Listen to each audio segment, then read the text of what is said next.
Knowing the weather beforehand prepares a pilot for critical decision-making while in the air. For many of us, though, it's easy to forget the basic weather information covered in our training. Yet weather is a critical part of every flight that we take, so it's important we know everything we can about weather, including how forecasts are made.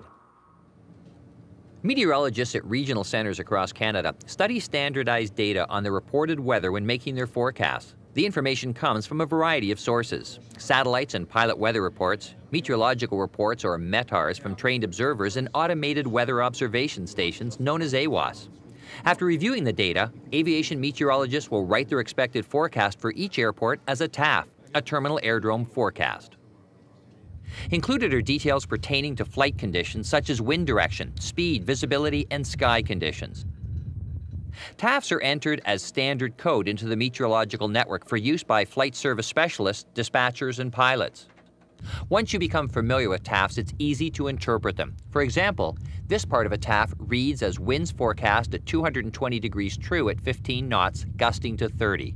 Visibility greater than 6 statute miles, becoming 2 statute miles in light snow and blowing snow. As well, flight service specialists can help interpret the weather forecasts and trends when it comes to TAFs and other reports such as METARs. It's important to become familiar with the available weather resources and work with a flight service specialist, because sometimes a simple phone call may eliminate an unnecessary trip to the airfield. While at first weather reports can seem confusing, the more you practice, the easier they become. If necessary, take additional training beyond what's required, because when it comes to flying, even the most experienced pilot never stops learning.